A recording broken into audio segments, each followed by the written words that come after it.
That conviction has changed the course of my life in terms of my economic bottom line, in terms of where I can go, what rooms I can enter, when my voice is heard. And a lot of people say I am a voice for the voiceless, but that is not true. I am a voice for people who have been intentionally disenfranchised based on the fact that they have been convicted of a crime. This notion goes back to our Constitutional Convention of 1902.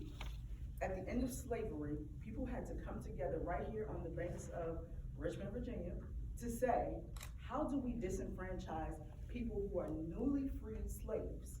What is the best means to take away their political power? Because at the time, Black people were a part of a party that I won't name.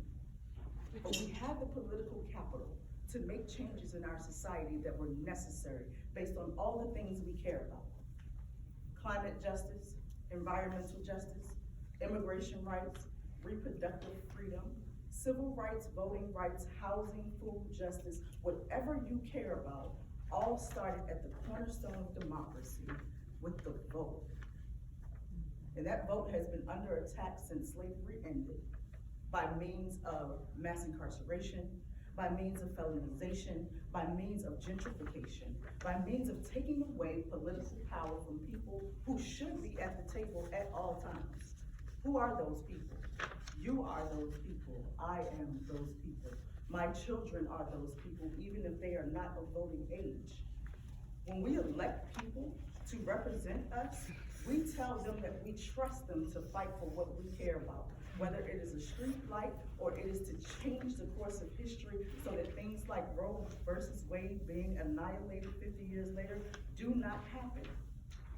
I joined the Right to Vote Coalition because our organization got started in 2016 to help individuals with court and justice involvement, specifically people with felony convictions in the state. We were chartered May 16, 2016, and on October 16, 2016, we were fighting a battle that we did not know would be as significant as it was. Governor McCullough at the time decided that he wanted to do a blanket restoration of rights order for 231,000 Virginians who had been disenfranchised because of a felony conviction. Virginia said no. They rescinded those rights, and our organization, New Virginia Majority, and many people like us, got to work knocking on doors and trying to find the people who have been disenfranchised, who would now be eligible to cast their votes, run for office, serve as notary publics, and serve on juries. The things that we took for granted are things that we had to fight tooth and nail to keep. October 16th, I was volunteering at the governor's office doing phone banking for the Secretary of the Commonwealth, Kelly Thomas. And we started to notice that around 3 p.m. in rural areas like Franklin, Virginia, Southwest Virginia, people we were talking to said, I don't think I'm gonna be able to get down to my registrar's office or DMV in time to register to vote. So we started doing it for them, and we noticed the system was slowing down. It was kicking out registrations. Excuse me. And that evening we had a mayoral debate because we had like 10 people running for mayor in Richmond, I don't know why. We did not have service in our TRIA theater, and when we stepped outside, my phone was blowing up. People were saying, I'm trying to submit my registration, I can't get it done. I worked from 9 p.m. to 12:01, and at 12:01 I got a message that said, your registration has been successfully submitted, but you will not be allowed to vote in this election. You will be able to vote in upcoming elections because you missed the deadline. I took a screenshot, and as you can imagine, the next morning, ACLU of Virginia, New Virginia Majority, our organization, League of Women Voters, plenty of us were contacted to say, the system crashed, what are we gonna do? And a lot of people who are allowed to remain nameless said, those people had the same 24 hours as everybody else. Well, that's not the case. When you have a conviction and you don't get authority to get your rights back until a man says you can. And that's been the case. It has to go through the governor's office. One person makes the difference in who gets their rights back at this moment if you were convicted of a crime. So there was a fight, went to the Supreme Court, and 72 hours was added to the time, and about 70,000 people got registered in that 72 hours. So that's not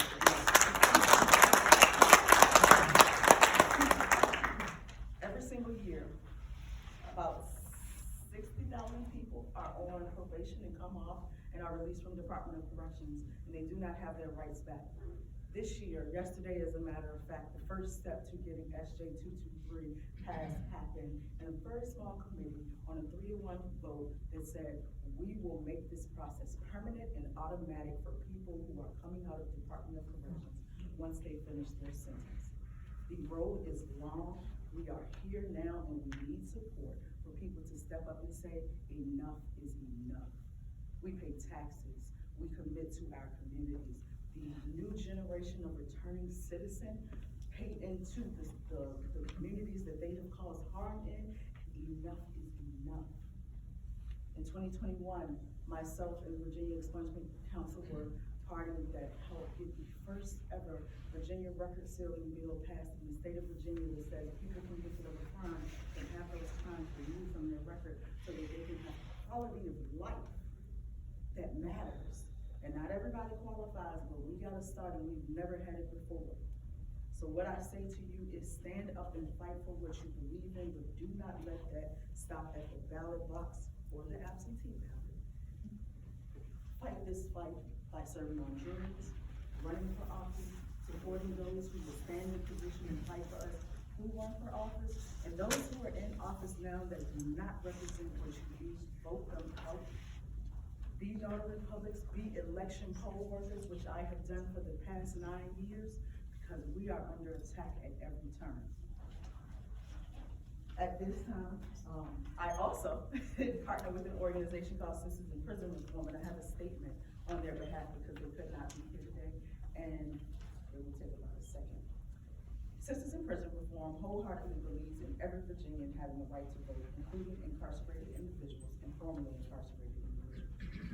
Voting should not be a right that is stripped away because someone becomes incarcerated. Laws are made daily regarding people who are incarcerated, therefore they should be able to have a say. Voting is a fundamental right that our ancestors fought and gave their lives for. Voting is the first step to make a significant change, and it gives every individual the power to feel a part of the legislative process. We stand in support of the League of Women Voters and the right to vote for all. I thank you.